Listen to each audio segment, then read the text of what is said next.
She wakes up every morning staring at a stranger who calls her honey, and he's been her husband for 12 years. Imagine spending your days with someone who treats you like the love of their life. But your brain refuses to recognize a single memory of them. That's the reality for Clara, a 38-year-old school teacher from Chicago, whose world shattered after a car crash left her with anterograde amnesia. Every night when she falls asleep, her mind hits a reset button, and every morning, she has to relearn that the kind-eyed guy making her pancakes is Jake, her spouse of over a decade. Jake, a construction manager with calloused hands and a soft spot for old movies, has turned their home into a museum of their love, walls lined with photo albums, a jar full of ticket stubs from dates. Even a voice memo he records every night, so Clara can listen to his voice first thing in the morning, at first glance. Medical bills for treatment she doesn't remember, a faded letter from a lawyer, and an ultrasound photo dated 10 years ago. Confused and terrified, she confronts Jake, who breaks down and admits the truth. The car crash wasn't an accident. Clara was driving to confront him about his affair, and in her rage, she swerved off the road.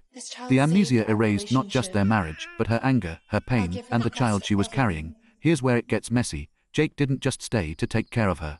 He saw her amnesia as a second chance to be the husband he never was. He quit his high-paying job to work closer to home, cut off contact with his mistress, and dedicated every waking moment to rebuilding their relationship. But as Clara starts having flashbacks, fragments of arguments, the sound of a baby crying, the feel of betrayal, she's torn between the man Jake is now and the man he used to be. One night, Clara finds herself wandering to a park they used to visit. There, she meets an old friend who tells her the rest of the story. Jake's affair was a one-time mistake, fueled by grief over their miscarriage years earlier. Clara, unable to cope with the loss, had shut him out, and he'd turned to someone else for comfort. When Clara found out, she'd lashed out, and the crash happened. The climax hits when Clara confronts Jake with her flashbacks.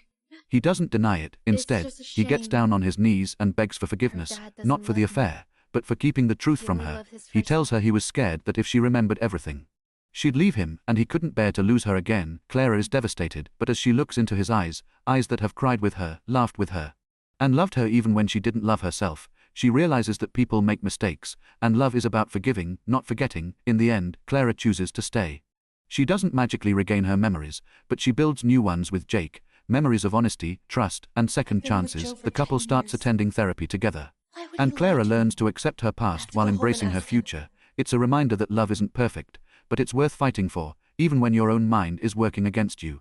So if you've ever wondered if people can change, or if second chances are real, this story is for you. It's about love, loss, and the power of forgiveness, and it'll make you rethink everything you thought you knew about relationships, because at the end of the day, the strongest love isn't the kind that never falters, it's the kind that picks up the pieces and tries again.